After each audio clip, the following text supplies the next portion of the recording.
Aloitellaan sitten. Joo. Kuten tässä nyt varmaan kaikki tietävät, niin mä nyt en ole ihan kauhean kauan alalla vielä ollut. Ja tavallaan mun näkökulma näihin asioihin on semmoinen, niin kuin, oikeastaan kaikki asiat on mulle sillain, niin kuin, jo enemmän tai vähemmän uusia. Ja sen takia mä koen, että mun näkökulma etenkin tässä asiassa on arvokasta, koska jos on ollut 10 vuotta, niin sitten kaikki termit ja muut on about sillain hallussa, mutta mulle ei niinku sillain ole, vaikka mä ihan hyvin oon kyllä päässyt kärryille. Mutta tämmönen tämmönen motivoija, eli niin kun helpotkin asiat saa kyllä niin kuin vaikeiksi, jos haluaa. Ja mä oon itse asiassa todistusta lukenut, ja sehän oikeasti ei ole mitenkään kauhean yksinkertainen. Että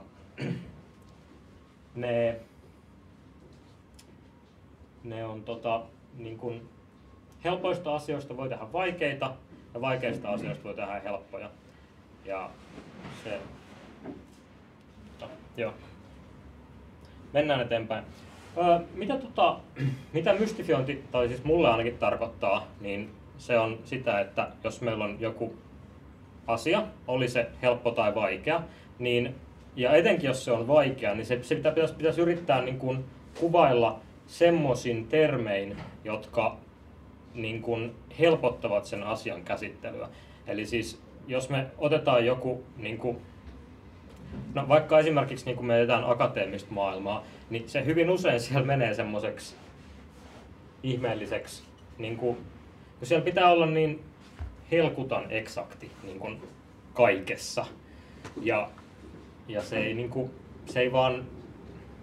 Sitten kun sä alat sitä samaa kieltä, mitä sä oot tottunut käyttämään siinä eksaktissa, alat niin kun, tuomaan sitä siihen yleiseen, niin sit kukaan ei oikeastaan enää ymmärrä ja aletaan puhua nollatutkimuksesta ja akateemisesta tämmöstä. No, mitä mystifiointi on, niin se on, mikä siinä on niinku ongelmallisinta on se, että se etäännyttää kuulijaa siitä niinku kertojasta. Ja se on niinku sitä, että sä et oikeastaan ymmärrä sen toisen tarpeita, sä et ymmärrä sen näkökulmaa, sä teet semmoisen sisäpiiriporukan, jotka keskustelee omalla kielellään, ja jos joku muu yrittää tulla siihen mukaan, niin se ei niin kuin ymmärrä. Ja mä oon monesti huomannut tämän ainakin omalla kohdalla, että menee johonkin keskusteluun mukaan, missä ei niin kuin ihan oikein ymmärrä teknologisia termistöjä, ja niin kuin ne ei ole todellakaan itsestäänselviä, niin sitten tavallaan käytännössä keskustelu on silloin, että sä yrität pysyä kärryillä ja sä menet kotiin ja googlettelet vaan erilaisia termejä, mitä sä yrität niinku hakea sieltä. Mistä ihmeestä sä oikein puhut? Mystifioinnista. Noniin. Mikä erottaa, missä vaiheessa, mihin sä vedät sen rajan, mikä on niin kuin kun ammatti-ihmiset puhuu asioista, niin ne käyttää ammattijargonia. Ja missä menee sen normaalin ammattijargonin ja tämmöisen elitistisen kautta tarpeettoman mystifioinnin raja? Se on tarpeellista osittain. Eli se on tarpeetonta, se on riippuvainen kontekstista, jossa puhutaan. Eli silloin kun sä puhut niin kun sun vertaisen kanssa vaikka jossain tosi teknisestä asiasta, missä molemmat ymmärtää ne kaikki termit, millä puhutaan, niin eihän tässä ole mitään ongelmaa, eihän se silloin ole niin kuin ongelmallista. Mutta silloin siinä on vaarana se, että jos me aletaan käyttämään niitä kieliä, niin silloin me käytetään sitä samaa termistöä ja sitä samaa niin kuin, kieltä niiden kanssa, jotka ei siihen kuulu, eikä ymmärrä sitä ongelmallista jargonia. Siinä on kans niinku, se niinku tavallaan niinku piilottaa pohjimmaista tarkoitusta, niin se mitä mä sillä ehkä niinku tarkoitan tuossa noin on niinku se, että jos puhutaan jostain asiasta, joka on hankala ja vaikea ja ei ole sisäistettävä kauhean helposti, niin meidän kielenkäytös pitäisi olla niin yksinkertaista, että se ei tuo lisää tuskaa siihen niin kuin oppimiseen. Onko? Eikö elitismi ole vähän semmoista, että niin kun ei haluta opettaa alempiarvoisia tiedonjanoisia ihmisiä? Joo, niin siis... Mutta se voi olla mun mielestä myös semmoista niinku tiedostomatonta elitismiä. Et se tavallaan et tiedä, että mitä ne muut henkilöt siinä keskustelussa tietää. Ja sit sä vaan niinku, vähän silleen niinku luontevasti käytät sitä sun ammattijargonia, mikä sitten ei toiselle olekaan niin luontevaa. Mut toisaalta on usein huomaa sellaisen ilmiön, että esimerkiksi että sivistyssanalla briljeeraus on sellainen, mitä monet harrastavat ihan vaan sen takia, että minä tunnen nämä sivistyssanat ja te ette tunne. Kyllä. Ja yleensä esimerkiksi silloin aina kun kirjoitin lehteen, niin se oli ensimmäinen ohjenuora siihen kirjoittamiseen oli se, että jos asian pystyy ilmaisemaan kansankielellä, ilmaisessa kansankielellä, äläkä sivistyssanalla. Kyllä. Ja toi on niinku vielä kärjistetty esimerkki, missä niinku vaikka sille löytyisi sille niinku sivistyssanalle löytyisi joku kansankielinen niinku sama synonyymi, mutta se ei niinku, joskus se voi olla, että se on helpompaa sanoa sillä jargonilla, mutta se on vaikeampi tavallaan sanoa sillain yksinkertaisesti, koska mun mielestä mutta se on mun mielestä arvokkaampaa, se, että sä osaat selittää asiat yksinkertaisemmin. Esimerkiksi mitä mä oon oppinut, niin silloin kun mä olin assaroimassa kursseja, niin mä huomasin sen, että siinä vaiheessa kun mä olin käynyt sen kurssin, niin mä olin sillä että kyllä mä nämä asiat ymmärrän. Mutta siinä vaiheessa kun mä joudun alkaa opettamaan niitä samoja asioita muille, jotka ei ymmärtänytkään sitä asiaa, niin mä tajusin vasta sen jälkeen, että ei jumalauta, en mä oikeasti tajunnutkaan sitä kauhean hyvin. Että tavallaan se syvempi oppiminen tuli vasta sit, kun mun piti vastata tyhmiin kysymyksiin ja alkaa selittämään sitä semmosin. Opettaminen on opettavaista. Kyllä. Ja mennään ehkä eteenpäin. No, mä sit aloin miettimään, että minkä takia tämmöistä syntyy. Ja jotkut termit on niin latautuneita, että halutaan käyttää jotain uutta termiä. Ja tavallaan no, sit tulee semmoinen sykli, että tavallaan kun vaikka sama kuin vaikka lasten nimissä, niin vanhat nimet jossain vaiheessa taas tulee esiin, kun siitä on tarpeeksi kauan, kun ne niistä vanhoista on mennyt. Onko jotain esimerkkiä tosta? Heittää silleen vaan Minulla tulee ainakin meille refaktorointi välittömästi. Joskus 5 vuotta sitten kaikki on refaktorointi. Se kun lähti käymään paskalla, niin se refaktorointi. Mä aloin siinä vaiheessa itse just tein täsmälleen näin, että en käyttänyt sitä koko sanaa, vaan puhuu siitä, että muutetaan koodia muuttamatta sen ulkoista käyttäytymistä. Nykyään alkaa olemaan semmoinen, että refaktorista voi jälleen puhua että se ei ole sellainen, millä pönkitetään sitä omaa asemaa, että muutetaan koodia ja refaktoroidaan. Tiedän hienon sanan, olen iso mies. Lean ja agile on aika hyvin tällä hetkellä. Joo. Kyllä viljellään. Joo, ne on niin monta asiaa tällä hetkellä, ei tarvita mitään. Kyllä.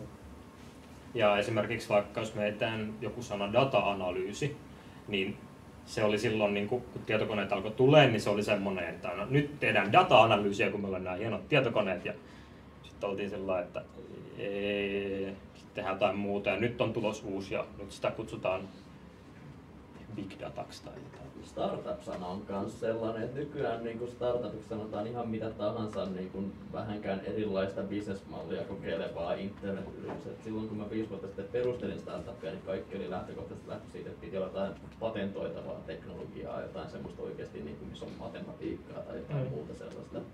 Et nykyään startup-sana on vähän sellainen, että kaikki luulee olevan startup-paja, vaikka ne ei ole lähelläkään tasollisesti semmoista teknologista edistyksellisyyttä. Se on melkein synonyymi jollekin uudelle firmalle. Joo. Me laitettiin just tuossa startup pystyyn, eli siis perustitte firman.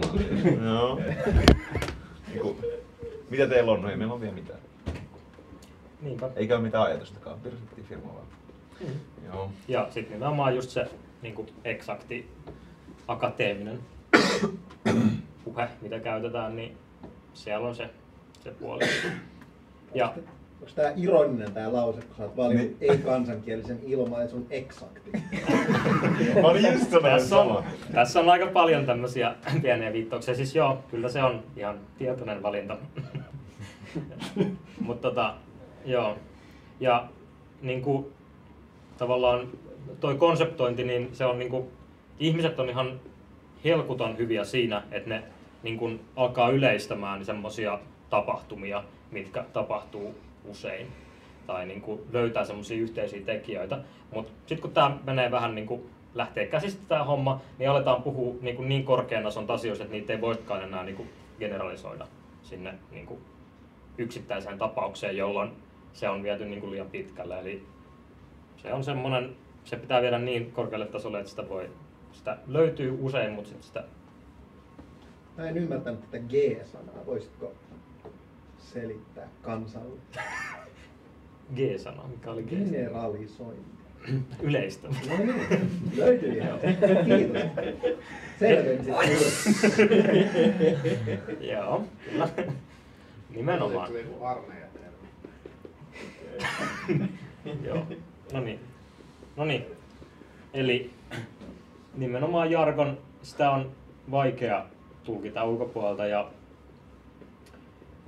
nimenomaan se oppi sieltä yliopistosta, kun assaroinnin, niin sit kun sä oikeasti pystyt selittämään sen muille, niin se on vaan niinku, siis sen takia mun mielestä on niinku tosi arvokasta, jos sä opit jonkun uuden asian, jonkun frameworkin tai teknologian tai patterin tai jonkun, niin meet selittää se jollekin, joka ei sitä osaa vielä, niin ja tavallaan otat sen roolin vastaan, sen roolin, jossa saat sen tietäjän rooli, koska se on vaan niinku, se on tosi arvokas hetki. Ja mikä ongelma jargonissa on se, että tulee semmosia niinku sanoja tai semmosia sanontoja, mitä niinku aletaan niinku toistelee, jotka ja sit sä vaan niinku toistelet niitä ajattelematta siinä hetkessä niinku ollenkaan, että mitä mä nyt on sanomassa. Niinku mä oon tottunut sanomaan näin ja näin on kuullut sanovan. Ja sit tavallaan sit se toinen ajattelee, että aha, no niin, okei, whatever. Mut jos sä keskityt siihen asiaan ja yrität selittää sen ja niinku, niin, että se toinen ymmärtää sen, niin silloin se toinenkin pystyy olemaan paljon niinku avonaisempi siinä tilanteessa, kun jos se toinen tuutittaa semmoista niinku buzzwordia toisessa perään ja sit sä et oikeastaan ymmärrä, niin sit sä et niinku, se kommunikaatio kärsii siinä ihan saman tien. Ja sitten sanoitukset, mitä mä tällä tarkoitan, on se, että miten me kutsutaan erilaisia termejä. Eli miten niinku... Lyriikka, sanoitukset. Joo, mä nyt en tarkoita niinku lauluja lyriikoissa tässä, mutta mitä mä siis tarkoitan on sitä, että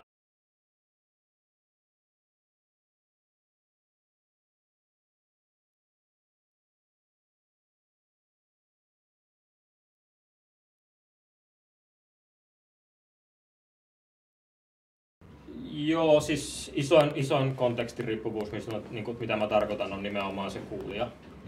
Tai siis se, niin mutta siis siihen voi vaikuttaa myös muut, mutta se on se isoin. Mikä on tää K-sana? Mun on vaikea ymmärtää. Konteksti. Kerron sulle myöhemmin. Konteksti on se, tässä varmaan niin kannattaa miettiä, että asiayhteys on varmaan se. Hyvä. Kyllä. Voidaan sitä jälkeen skipata nämä kysymykset. Joo, nyt 2 kertaa riittää. Mutta erittäin hyvä esimerkki, mitä mä oon käyttänyt, on niin sanottu mummoteoria. Eli mikäli sä pystyt esittämään asian mummojen avulla, niin silloin sä oot sisäistänyt sen. Eli mä oon esimerkiksi selittänyt Paulalle, kun esimerkiksi joka ei ymmärrä teknologiasta niin paljon, niin mä oon selittänyt esimerkiksi mummoina. Eli mä oon niin kun, ja näitä on useampia näitä, niin kun mä oon selittänyt, niin kun, että esimerkiksi vaikka paralysointi, niin me voidaan miettiä sitä sillain, että mummot tekee pullaa. Ja nyt niiden pitää käydä hakemaan kaupasta ne tavarat. Ja miten me saadaan sitä nopeutettua sitä prosessia, kun se, että mummo menee kauppaan, hakee kananmunat ja tulee takaisin. Seuraava mummo menee kauppaan, ostaa kaulimen, tulee takaisin. Niin jos me voidaan yhtäaikaistaa näiden mummojen toimintaa, niin me päästään paljon nopeammin. Ja tämä on niin kansanomaista ja ymmärrettävää, että eihän tämä asia oikeastaan niin vaikea olekaan, kun sen vaan selittää mummoilla. Toimiiko tämä myös tämä selitys mummoille? Se on hyvä kans mun mielestä, jos sä pystyt selittämään jonkun asian sun mummolle, että se ymmärtää, niin sit ollaan aika lähellä. Mä yleensä käytän näitä itse pienit lapset tyyppisesti, että selittää asiat pienille lapsille. Joo. Se on vähän täysin sama asia. Kyllä siis siinä on, se on tosi tärkeää, että osaa ottaa sen tietynlaisen kontekstin siihen. Miten sä selität joku liinin mummoilla? Siinä voisi olla ryhmäharjoitus. Ehkä niin, että mummot ei nyt ehkä osta mitään hirveän isoa reseptikirjaa, josta ne alkaa miettimään parhaita pullareseptejä, vaan ne vaan alkaa leipomaan ja se riittää. Ei nyt tarvitse välttämättä perustaa sitä tehdasta heti, missä Sitten sisällään MVP, eli jonkinnäköinen pullataikina. Pääasiassa on hyvä aloittaa. Pääasiassa vaan ottaa sen ensimmäisen mummon reseptin ja tekee pullat. Niin, kyllä. Ja sitten jos maistuu vähän liian, ei ole tarpeeksi makeata, niin voi lisätä vähän sokeria sinne ja seuraavaan taikinaan. Sitä seuraavaan taikinaan voi ehkä laittaa jauhoja. Kyllä. Se olisi dementtiä mummon pullat. Sitten yhtäkkiä varantajalla ei ole enää varaa ostaa uusia jauhoja. Ja olisiko tuo siinä tuo liini enemmän sellaisissa uusissa asioissa, että jos tulee täysin uusi, mitä ei koskaan muun muassa tulla uusi, ei pullo vaan joku banaanileivos, mikä niiden pitää tehdä, niin että se kannattaa ensin tehdä semmoinen hyvin pieni leivos, minkä saa tehtyä alle tunnissa, ennen kuin tekee 200 niitä. Niinpä. Kyllä. Joo, tää menee just näin. Mietit sä tätä mummoteoriaa? Että sä laitat sen tonne, niin miten se lähtee keuliin tässä? Eikö tää enemmän niitä mummot leipoo teoria? No ei se välttämättä tarvitse liittyä leipomiseen, mutta siis muuta mummot tekee kuin leipoo? Ottaa vastaan lapsenlapsia. Semmoisella potkulaudalta semmoiselle eteen. Potkukelkka. Mädissä oli joskus tästä täsmälleen samasta jutusta aika hauska sarjakuvakin. Kyllä. Se olisi voinut olla myös Lamartine-teoria, mutta se olisi keulinnut varmaan enemmän. Ne ei tee mitään. Se on se ongelma. Mutta mikä tuosta kontekstista vielä liittyen, niin mikä siinä on mun mielestä tosi paljon on sitä, että ihmiset tulee kertomaan, että hei, nyt on tämmöinen uusi juttu, hei, tää on maailman paras. Ja sit se toinen on vähän sellainen, että no miksi, mitä helvettiä. Ja sit se vaan jauhaa siitä samasta asiasta ja oikeastaan mitä olisi pitänyt tehdä, niin sen olisi pitänyt tehdä jotain sen asian eteen ja tuoda se käytäntöön toiselle, sillä että se toinen ei oikeastaan edes tiedä, että mikä tämä juttu onkaan. Eli esimerkiksi jos me ollaan mietitty vaikka organisaation kehittymistä, niin esimerkiksi että tekee vaan jonkun uudistuksen ja sitten sen jälkeen, jos jotain kiinnostaa, niin voidaan tuoda esille, että tämä muuten on sitä systeemiajattelua. Ja sitten tavallaan, että jos se nyt oikeasti halua siitä kuulla, niin se kuulee sen. Mutta tavallaan se, että siitä vaan lussutetaan, niin se ei johda kauheasti mihinkään. Ja tavallaan, että joskus niitä ei tarvitse edes kertoa niitä asioita. Kyllähän lussuttaminenkin johtaa, koska jos sä teet jotain ja sä et ole lussuttanut siitä ensin, niin ihmiset ei tajua mitä sä teet. Joo, mutta ne pystyy sisäistämään sen silti.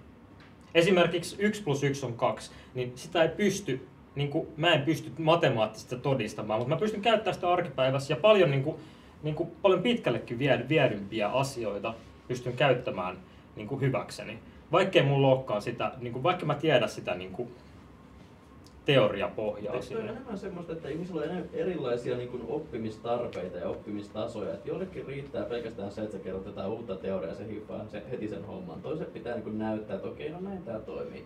Sitten on niitä tyyppejä, jotka ei usko, vaikka sulla on jotain toimivaa, vaan ne on sille, että ei tää silti ole parempi. Sitten sun pitää todistaa, että siitä on tuloksia seuraamassa. Ja sitten taas, että sitten on semmoisia ihmisiä, jotka hankaa ihan vaan vastaan niin pitkään, kunnes kaikki muut organisaatiossa on sitä mieltä, että tehdään näin, ja siltikin ne hankaa vastaan. Se on minä ja Pekkis. Sillä ei tavallaan, että pitää haistaa se toisen osapuolen tarve sillä, että miten paljon sun pitää näyttää sille asioita, että sä saat aikaan muutos. Mutta usein sille teorialle ei ole tarvetta.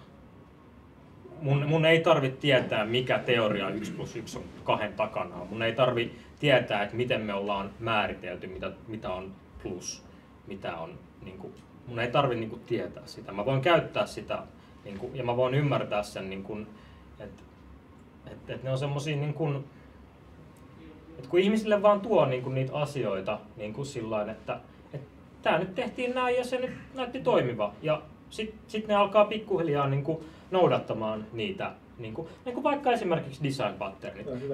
Niin mä käytin tosi paljon design patternit, ennen kuin mä tiesin helvetin design patternista ollenkaan mitään. Siis mä opettelin koodailemaan ja siellä mä ihan tein jotain faktoreita ja muita. Ei välttämättä mitenkään, mutta mä koin, että se oli tosi antoisaa ja mielekästä mun mielestä. Koska mä koin, että mä keksin jotain. Okei, se oli pyörän keksimistä uudestaan, mutta... Ja toi on erittäin hyvä esimerkki mun mielestä mystifioinnista, koska sellaiset ihmiset, jotka tietää softapatternien nimiä ja nauttii niistä suuresti, niin ne ei tykkää mistään muusta sen enempää muuta kuin louskuttaa niistä ihmeellisistä patterneista ilman, että ne osais yhtään edes tietää, mihin ne käyttää niitä patterneita. Paljon tärkeämpää on osata käyttää niitä, se nimeäminen on toissijaista. Koska nehän on vaan annettu niille hyville asioille, mitkä ihmiset on havainneet itsekseen nimet. Yleensäkin siis se luomisprosessi menee aina niin päin, että kannattaa ensin luoda ja miettiä sille nimeä vasta sen jälkeen, koska jos sä rupeat luomaan nimen kautta asioita, sä et ratkaise sun alkuperäistä ongelmaa, vaan sä ratkaiset jotain ongelmaa jollain tavalla, mutta se ei välttämättä ole se syy-seuraussuhde, että miksi pitää tehdä niin, se katkee siinä aika helposti. Toi on ehkä se ongelma, mikä on monissa tämmöisissä joku tommonen design patternit sun muut, niin ei esimerkiksi näy kovinkaan paljon jossain toimittaja- ja asiakasrajapinnassa. Mutta sitten jos puhutaan jostain liinistä tai agileesta tai jostain tämmöisestä, niin sen ongelmanahan on se justiinsa, että se ei ole vaan se toimintatapa, vaan se on myöskin se on myyntiargumentti, jolloin se helposti menee siihen, että trendin mukaisesti sun täytyy käyttää siinä myyntitilanteesta sanana, vaikka sä et toteuttaisi sitä edes. Niin silloin sä käytännössä nimenomaan teet käänteisesti just että sä et ois tehnyt sitä asiaa, mutta sä vaan kerrot sitä teoriaa, koska sä saat sillä teorialla mahdollisesti kauppaa aikaiseksi. Joo, siis teoria on hyödyllistä sitten, kun siinä asiassa on semmoinen syvällinen ymmärtäminen, syvällinen osaaminen mukana. Koska jos teoria on ilman sitä syvällistä puolta, niin se on vähän semmoista turhanpäiväistä pinnalla liirtelyä, joka oikeastaan johtaa usein päinvastaisiin tuloksiin kuin itse sen teorian oikeaoppiseen soveltamiseen. Hyvin usein melkein kaikkien ja ideologioiden ja käsitteiden takana on ihan helvetin hyvä idea. Tai siis, että ne ei olisi päässyt niin pitkälle, jos siellä olisi oikeasti hyvä idea. Melkein kaikissa tapauksissa. Mutta mitä yleensä ihmiset sit saa niistä, on ne sillain semmosia, että ahaa, tää oli tää uusi hopealuoti, mikä ratkaisee kaiken. Ja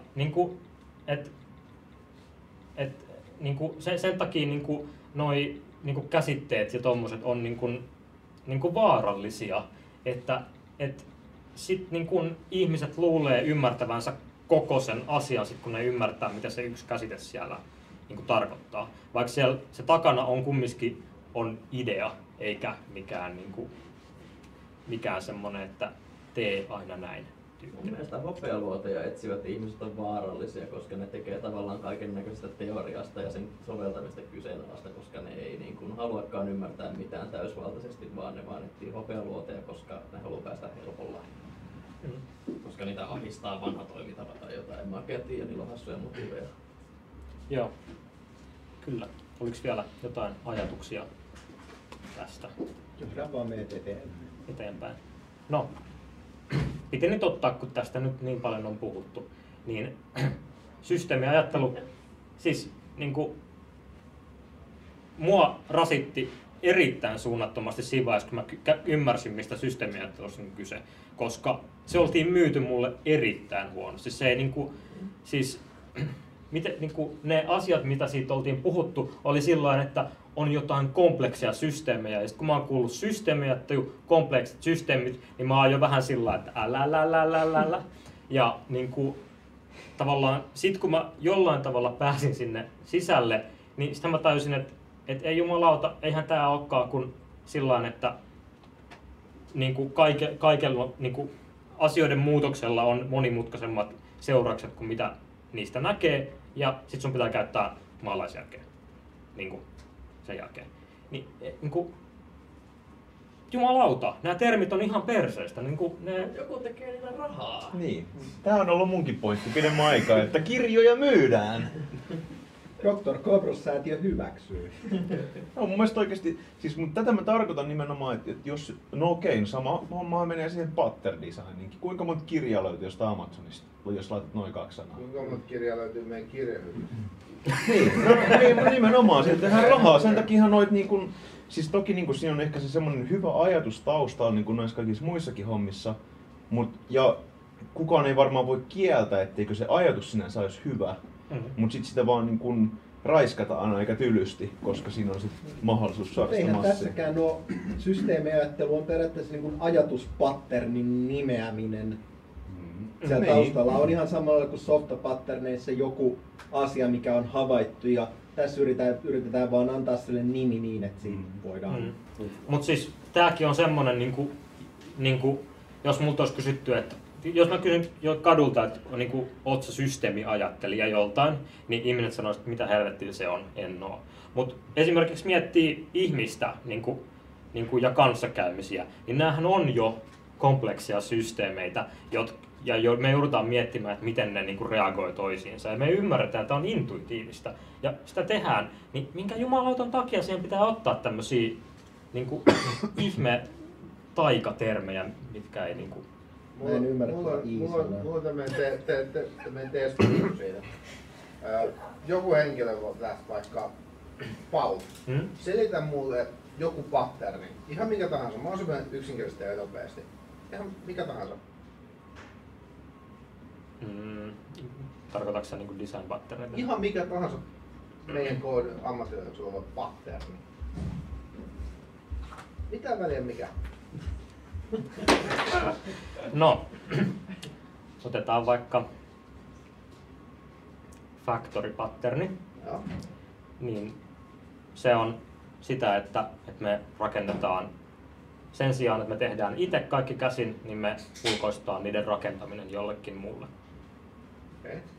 Ja. Mä oon rakennusteollisuudessa ollut paljon töissä tuolla Raksalla, niin miten sä kertoisit mun... Älä nyt hiljaa, tämän loppuun. Tästä jutut. Se oli itse noin. Nyt kysymys. Mihin vittuun tähän tarvitaan 300-sivuinen kirja? Niin kun toi juttu on tossa. Mä oon aina ihmetellyt nyt alan kirjoilla, että miksi ne on saatana niissä on joku 10 patternia ja ne on tän paksu siis. Mitä? Miten sä voit löytää tommosessa jos sä oot ite tehnyt ja havainnut ne asiat, ja sit ne pystyy selittämään oikeesti, että tässä on mitä ihme, laita se vittu koodi eri luokkaa. Miten helvetissä voit sieltä sit monta sataa sivua?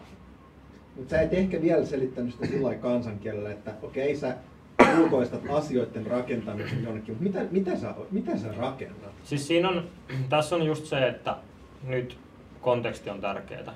Eli nyt luultavasti tässä kaikki ymmärtää jollain tavalla koodaamisesta jotain, niin kuin mä käytin sitä oletuksena ja sen takia mä pystyn selittämään sen tällä tarkkuudella.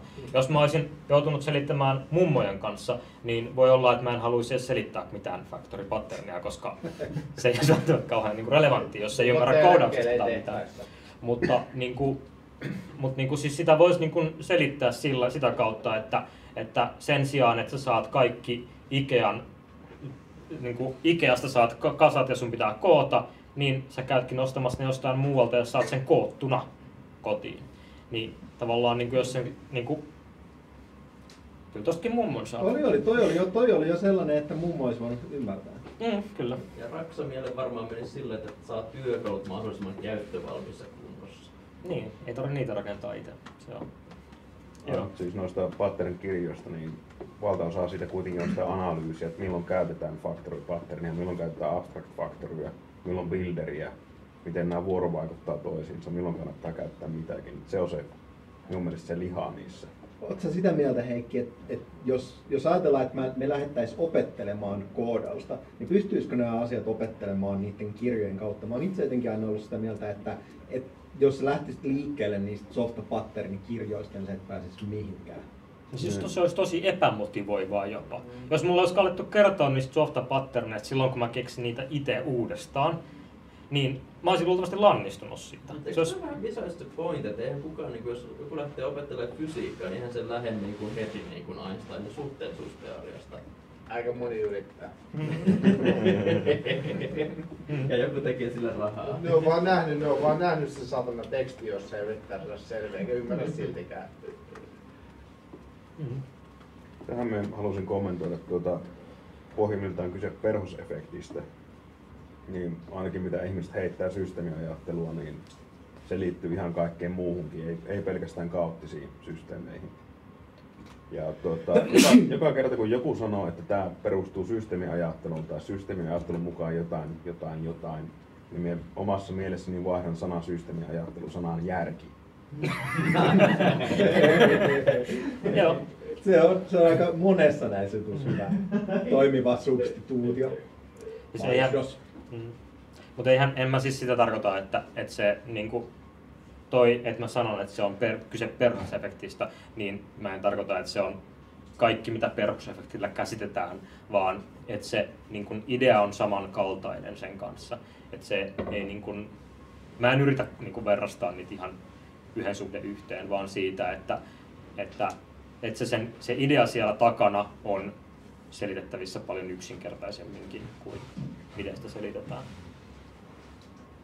Mutta milloin saa mystifioida? Koska sillä on kuitenkin paikkansa. Tavallaan määrittää, että sitten kun se konteksti on sille kypsä, niin on se järkevää puhua tietynlaisilla termeillä asioista. Joo.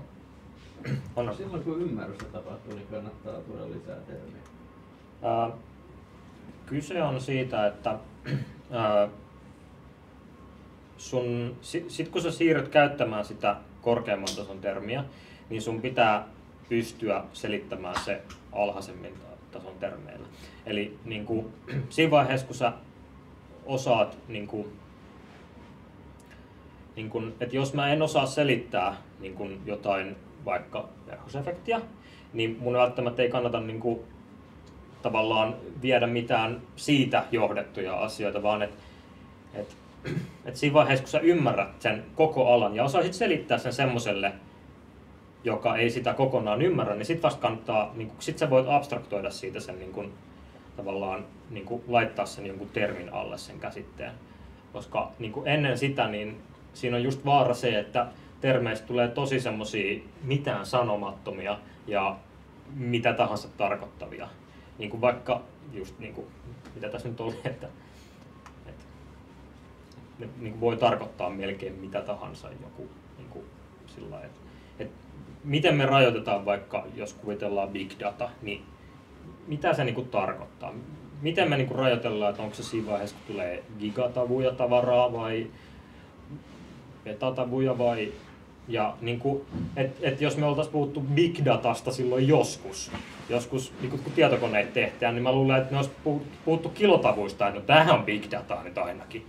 Ja se on niinku terminä niin huono, koska se ei kuvasta sitä niinku ollenkaan sitä asiaa ja niinku niinku, sitä ei oikeastaan ymmärretä, mitä silloin niinku yritetään sanoa. Se vaan kuulostaa myyntipuheessa hyvältä.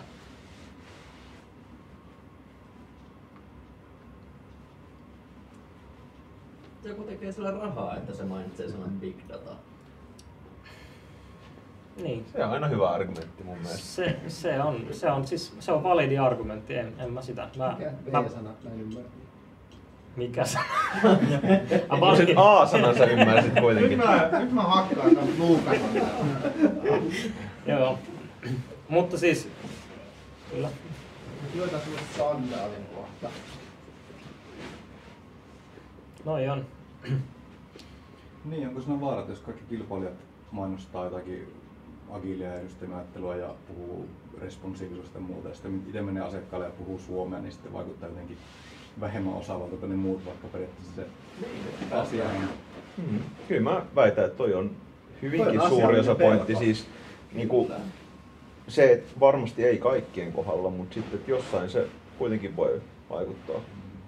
Aika moni ihminen tekee rahaa tai muuten hyötyy tilanteesta, mistä se yrittää vaikuttaa tarpeellisemmalta tai tärkeämmältä kuin mitä muut ovat.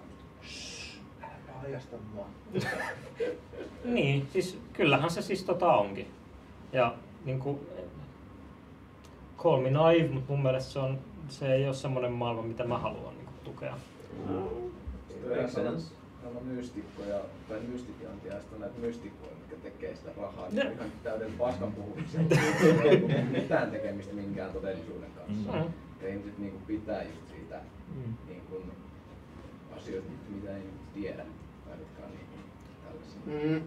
Kuin paljon ihmiskunnan historiassa on tehty rahaa mystifioinnilla alkaen esihistoriasta. Kyllähän sillä siis tehdään, mutta mun mielestä niin kun, nyt olisi tavallaan niin kun, Muutoksen aika vai? Niin, tavallaan, että jos... Muutos 2015, sori mä kesken. Joo. Puolue pystyy. Mutta tavallaan, että mun mielestä sitä ei niinku edes vaalita. Niinku ostotilanteessakaan me ei niinku vaalita sitä, että mä ymmärtäisin täysin, mitä se toinen sanoo. Et mulle riittää, että mä kuulen ne tietyt buzzwordit, mitä mä oon kuullut, ja mä oletan, että sen pitäisi tietää, niin jos se osaa puhua niistä jotenkin siihen sävyyn, että se on vaan jotenkin niin sisäänrakennettuna meissä, että me ei haluta näyttää, että me ei niinku ymmärretä jotain. Vai onko se osa niinku semmoista työkulttuuria ja semmoista niinku, miten nykymaailmassa raha toimii? Että tavallaan jos kaikki perustuu semmoiseen niinku täydelliseen avoimuuteen ja sitten semmoiseen, että jengi niinku oikeasti pystyisi trackkäämään, että kuka hyödytti ketä ja millä tavalla, niin semmoisessa maailmassa, missä kaikki olisi avointa, niin tommonen niinku mystikko-business olisi tosi vaikeeta, koska tavallaan sun pitäisi niin avoimesti pystyä myös näyttämään, että siitä on ollut jollekin jotain hyötyä. Mutta nyt kun me ollaan tämmöisessä bisneksessä, missä niin salailu tuottaa helvetisti rahaa, niin tommonen maailma ei oikein ole mahdollinen.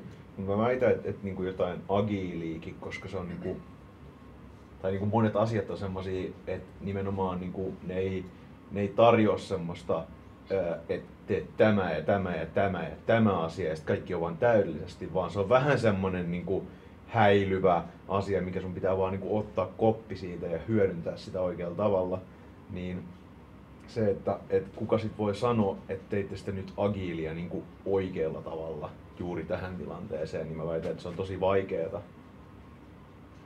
Että ainahan voisit pelata se kortin, että no, tää oli mun mielestä tää oikea tapa tähän projektiin tai jotain sen tyylistä.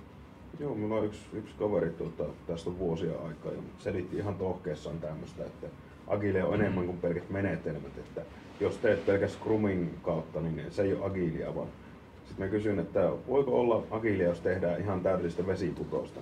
Jos se sopii tilanteeseen, se on agilia, me sanoo ystävä, niin miten tämä eroaa järjen käytöstä? En saanut vastausta. Pauli, luuletko, että ihmiskunnassa on joku ihmisen sisällä joku tarve tulla mystifioiduksi? Koska eroaako nämä, jos mietitään, että nämä ostajat, ketkä menee ne menee ostamaan Agilea ja Leania ja ne toivoo kuulevansa nämä taikasanat, niin eroaako ne yhtään siitä esihistoriallisesta tyypistä, joka menee ja haluaa kuulla, kuinka ukkonen mystifioidaan? Et sen sijaan, että joku vaikka ymmärtäisi sillä, että no se tulee siitä, että sähköä syntyy jne, niin se sanoo, että minä kontrolloin sitä ja mystifioin sen sinulle. Että on kuitenkin vuosituhantien läpi. Mun mielestä mä näen noin vähän eri asemassa olevana. Eli mun mielestä silloin kun puhutaan jostain esihistoriassa ja ukkosen selittämisestä ja minkä takia kaverin viljapelto kasvaa ja mun viljapelto ei, niin mun mielestä niin kuin, silloin puhutaan siitä, että silloin ei ollut niin kuin, resursseja ja ei ollut mahdollisuuksia selittää niitä asioita. Kyllä ihmiset uskoo vieläkin näin. No joo, ei mennä siihen, mutta tavallaan, että sillä yritetään selittää selittämät niin kuin ymmärtämätöntä. Okei, mä yritän ilmaista paremmin. Ajattele monet nämä tai papit, ketkä oli näissä jossain Aztec-kulttuureissa ja muissa, niin ne ymmärsi täysin hyvin, mistä auringonpimennys tulee. Ja ne käytti sitä auringonpimennyksen mystifiointia myydäkseen asioita ihmisille, jotka eivät ymmärtäneet. Toi on nyt ihan, siis tosta nyt puhutaan jo niin kuin ihan samasta, eli siinä on niin kuin, tavallaan niin kuin huijausta, mutta tavallaan. No. Eroako toi mitenkään siitä, että Leania ja Agilea myydään vaan mystifioimalla? Ei. Mun mielestä eroa. Millä tavalla? Silleen, että periaatteessa niinku just se pohja-ajatus usein niissä on niinku hyvä ja oikea, ja joku taho on voinut todetakin jonkun Leanin ihan oikeasti toimivaksi metodiksi. Ja, useinhan joku Leanikin on lähtenyt silleen, että joku tyyppi on vaan niinku tehnyt jotain, ja sitten se on hokannut, että hei, tämähän on toiminut tosi hyvin tässä projektissa, että kannattaa tehdä nämä stepit. Ja sitten sille vaan periaatteessa keksitään semmoinen termi juurikin sen kirjan myymiseksi. Ja et periaatteessa se ajatus siellä taustalla on hyvä, kun taas jossain kuun pimennyksen myymisessä, että saadaan niitä jäniksen käpälöitä myytyä, niin se on vaan niinku suoraa kusetusta. Eikö siinä ole myös kyse siinä vaan... No siis joo, mutta se on taas semmoinen niinku placebo-efekti käytännössä. Mä lähten, mun mielestä suurin ero nyt tässä vertaiskuvassa on se, että Leanits, niin toisin kuin tässä Aztec-jutussa, niin Lean ei käytetä tekosyynä siihen, että revitään jonkun sydän niitytykään ilmasta. Ei se pitkä matka. Kaarimaa! Ja tuossa ei kuitenkaan niin pimitetä sitä tietoa niin tarkoituksenmukaisesti, vaan kaikki on periaatteessa saatavilla kaikille. Niin. Ja onko Lean keksitty sitä myymistä varten? Vaan nimenomaan se on taas se kuvaava sana tietynlaiselle toiminnalle. Vähän sama kuin puhutaan Thiel-tyyppisestä organisaatiosta, niin ei ne ole keksinyt ne organisaatiot sitä nimeä, vaan tutkijat, jotkut on käynyt läpi ja todennut, että no jotenkin se pitää nimittää ja heittänyt jonkun termin. Mun mielestä usein kokemuksen kautta ne just menee, että periaatteessa, ja sit monethan on lähtenyt nimenomaan just kirjoittaa vaikka jotain kirjaa ihan vaan niistä kokemuksista, ja sitten tavallaan, että miten joku projekti vaikka vedetään meidän mielestä hyvin loppuun, ja sitten tyyliin viimeisen kirjan sivuille, että silleen, että ai niin helvetti, pitäisiköhän tälle niin 300-sivuiselle romaanille keksiä joku nimikin, ja sitten on vaan silleen, että no tää on joku process, ja sitten vaan silleen niin kuin, no vaikka Lean tai jotain, niin sitten siis syntyy se, mitä sitten jengi alkaa kutsua sitä toimintatapaa. Mut siinä mielessä mä koen, että se eroaa. Niin. Siinä on ollut just se alkupiste ja sitten siihen on vaan tullut ne korpikotkat ympäri. Niin, ne korpikotkat alkaa lähestyä tavallaan sitä kuunpimennys-poppa-miestä, että niillä ei ole niinku ehkä mitään niinku aikomustakaan niinku kovinkaan täsmällisesti toteuttaa niitä prosesseja, vaan ehkä se on enemmänkin sitä, että on vaan todettu, että tämä sana myy nyt. Siitä mun vertauskuvasta puuttuu ne rehelliset toimijat ikään kuin, että siellä ei ollut mitään kilpailevaa tyyppiä, joka olisi sanonut, että auringonpimennys johtuu tästä, että ostakaa muuta. Niin. Mutta siinähän on sekin pointti, eli mä väitän, että vielä paremmin kuin myydä tuommoisia buzzwordeja, niin toimii se, että myydään semmoisella kielellä, minkä se toinen ymmärtää. Eli minkä takia on niin paljon semmoisia, niin kun, tavallaan minkä takia on semmoisia niin kun tulkkeja periaatteessa, eli tavallaan niin kun semmoisia tyyppejä, jotka osaa kahdesta eri osa-alueesta, vaikka just koodauksesta ja bisneksestä, että ne osaa puhua niin kun molemmille niiden termein. Ja tavallaan niin kuin mun näkemys on just se, että tavallaan, että niin kuin uusia ideoitahan ei periaatteessa ole olemassa, vaan kaikki ideat on käytetty ja me vaan otetaan niin kuin valmiina olevia ideoita ja mätsätään niitä yhteen. Ja onko tämä nyt uusi idea vai ei, niin mä kutsun sitä, että se on se uusi idea. Eli niin kuin, se on vaan niin kuin valmiin käyttämistä uudelleen. Niin miten me tätä kautta pystytään niin kuin lähestyä vaikka myyntitapahtumaa, niin me voidaan, niin kuin meidän pitää yrittää löytää se niin kuin yhteinen maaperä sieltä. Niin kuin, eli meidän pitää pystyä, niin kuin, silloin se ei ole niin kuin mystifismiä, jos me pystytään niin kuin kommunikoimaan, niin kuin löytämään se yhteinen kulkureitti. Ja niin kuin, silloin kun me aletaan puhua niin kuin buzzwordeja ja muita, mitä se toinen oikeasti ei ymmärrä, niin silloin se on niin kuin hämäystä niin kuin erotuksena siihen, että me voidaan käyttää semmoisia termejä, mitkä se toinen ymmärtää. Ja mun mielestä se suurin erotus on just nimenomaan siitä, että ymmärtääkö toinen, missä sä puhut vai ei. Sitten on semmoisiakin tilanteita, missä ihmiset niinku rehellisesti ne vaan ei halua ymmärtää, vaan ne haluaa vaan, että joku toinen niinku tulee kertomaan, että näin. Niin, toi on mun mielestä aika yleistä, varsinkin semmoisissa tilanteissa, että no jos puhutaan jostain vaikka agilista tai scrumista tai jostain, niin se mystifiointihan on niinku kaksisuuntaista. Ja sitten se, että vaikka sä niinku organisaationa et haluaisi olla se mystifioija, niin sulla voi tulla joku asiakas johonkin palaveriin, kuka niinku on jostain netistä lukenut, että me halutaan nyt, että tämä meidän seuraava projekti tehdään Scrumilla, vaikka niillä on vittuuta havaintoa, mikä on Scrumi tai mitään, mutta se on vaan semmoinen asia, minkä ne on lukenut jostain. Ja sitten ne haluaa Scrumia, ja sitten sä yrität selittää niille silleen niitä toimintamalleja, mitkä on niinku Scrumin kaltaisia, mutta sitten sä et sano Scrumia, eli sä et niinku halua mystifioida.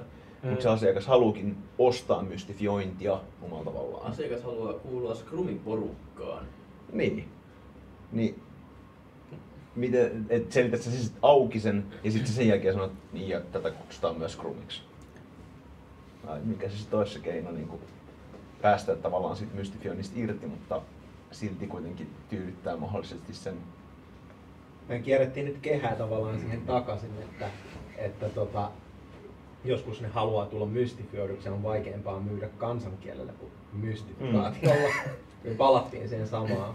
Niin. Mutta eihän se kai estä, niin etteikö ne kummatkin voisi olla olemassa. Että kyllähän sä voit avata sen mystifioinnin siinä samalla. Kai. Konteksti. Niin, se, meneekö se jakeluun, niin se on sitten toinen asia. Kontekstin tietäminen on usein tosi vaikeaa. Niin kun se toinen ihminen ei kauhean helposti koskaan sano sitä, että mä en muuten ymmärrä yhtään mistä. Eikö mystifikaatio purkaudu ainoastaan silloin, jos puhujalla on halu opettaa ja kuulijalla on halu oppia? Koska jos kuulija ei kysy kysymyksiä ja sitten taas niin kuin mystifikoija ei vastaa niihin silleen maanläheisesti, niin sitten niin kuin se pysyy mystifikaationa. Joo. Ja joskus se on kai ihan ok. Se kyllä kuulosti ihan kansankieltä, mutta en ihan ymmärtänyt siitä. Haluatko mennä eteenpäin? No. Eteenpäin on Circle has closed. Minulla jää tästä käteen ainakin tämmöinen kontekstipohjainen systeemi ajatteluun perustuva refaktoroiva lean agile prosessi, mitä voitaisiin lähteä myymään. Niin, joo, team mukaan. Joo, kyllä. Mut näin se menee. Tätä voisi lähteä fasilitoimaan nyt. Joo, fasilitointi mukaan. Esko kirjoittaa ei sen. Mä fasilitoin itteni kyllä nyt tonne toiseen. Fasilitoidaan prosessi. Nyt tulee kyllä vähän liikaa sanoja, että tuota ei pysty myymään helposti. Meidän pitää pudottaa sen sanojen määrä jonnekin 8. Kutsutaan sitä vaan yhteisesti niinku fraktioksi. Voitaisiin ottaa 2 tämmöistä prosessia tai projektimallia, mitä voitaisiin myydä. Me ei voida järjestää työpaja.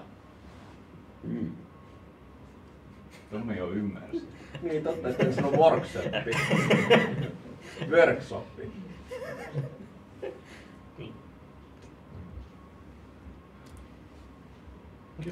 Kiitos, että jaksoitte kuunnella.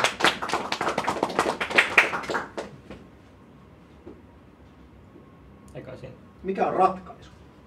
Ratkaisu on se, että yrittää olla pedagogisempi omassa.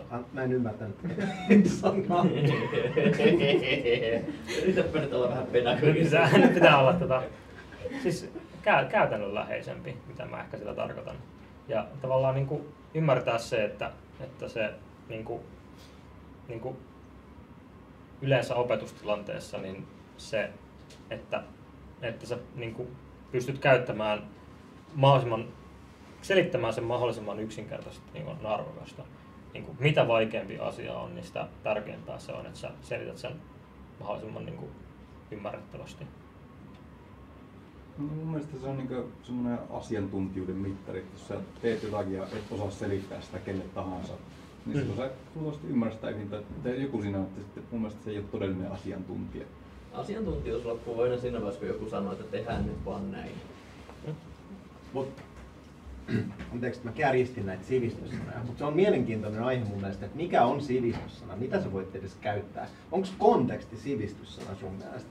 Mun mielestä se ei ole. Konteksti on konteksti. Mutta siis nuo kaikki sanat on käytännössä ne niin kuin tiivistää sitä tietoa pienempään asiaan ja niiden kanssa kommunikointi on tehokkaampaa kuin käyttävät pelkkiä mummoja. Sehän on vaan siitä kuulijasta kiinni, että osaako sen niin purkaa sitä. Plus myöskin semmoinen niin konseptien käyttäminen ajattelussa on myös se, miten meidän aivot ajattelee tehokkaammin. Että tavallaan meidän on helpompi yhdistellä ja rakentaa asioita, jos me ymmärretään konsepteja, joiden taakse piiloutuu enemmän asioita. Mä en nyt ymmärrä K-sanaa. Eikö me just hyväksytty, että konsepti on niinku konteksti? Konteksti. Jos sä joudut avaa joka kerta semmoisen niinku sanan, mikä tiivistää jonkun suuremman ajatuksen, niin sit sä joudut prosessoimaan ne kaikki avatut sanat sen sijaan, että sä niinku prosessoit sen jo sun niin aiemmin muistaman yhden sanan. En ymmärtänyt nyt tätä P-sanaa. Mutta olisi hauska joskus, että kuinka kansankieliseksi voisi keskustelun viedä. Mikä on sivistyssana ylipäätään? Me tunnetaan niitä kaikki tosi paljon ja puhutaan niille ihan täysin luonnollisesti. Mutta mä luulen, että me tunnetaan enemmänkin just englanninkielisiä sanoja, mitkä tulee meidän alalta. Niin, ja sinne aika usein sit menee sivistyssanoiksi aika helposti. Niin, mikä on loppupeleissä sivistyssana? En kyllä ainakaan tiedä kontekstin ja asiayhteyden eroa, enkä konseptin ja käsitteen tai eikö ne ole sama asia? No joo, toki joo, jos niin. Löysit ne kansankieliset ilmaukset, mitkä mun mielestä ei edes tiivistä sitä yhtään mitenkään. Konteksti, asiayhteys, miten se ei tiivistä, mutta varmasti niitä jotain on, mitkä tiivistää. Asiaa, että kun luetaan nykyään niin paljon kaikkea englanniksi internetistä, niin sit se vaan niinku tulee kieleenkin luontevasti mukaan tommoset, että me ei enää osata puhua suomea. Koska mikä on design pattern suomeksi? Suunnittelumalli. Sanoppa toi jossain keskustelun kesken.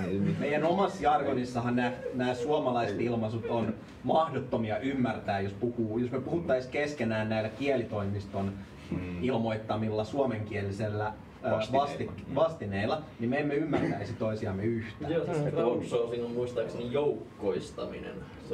Se on hyvä sana itse asiassa. Joukkoistaminen on erittäin hyvä sana. Ei sitä ymmärtäisi silti. Ei, mutta se on hyvä sana. Se on aika hyvin löytynyt sana, mutta niin ohjelmistokehityksen termit on kyllä, ne on usein... Tuolla on vielä mietoa tuo suunnittelumalli. Esimerkiksi tämmöinen kuin Singleton patterni on ainokainen. Meillä on suomenkielinen suunnittelumalli. Oletko lukenut noin jostain, kun sä tunnut tietävän noita oikeasti niin kuin eniten kaikista? Siis meillä on suomenkielinen design patterns-kirja. Joo, koska sä oot niin kuin kävelevä design pattern näille suomenkielisille ilmauksille kyllä. Sä tiedät ne kaikki, mulle pienit aavistustakaan. Ne kuulostaa enemmän niin kuin, että olisi Kalevalasta tullut. Onko Factory ihan vaan niin kuin tehdas? En muista enää mikä se oli, mietin itsekin justiis. Rakentajamalli. Kiitos. Joo, kiitos. Tavoite. Mä missasin.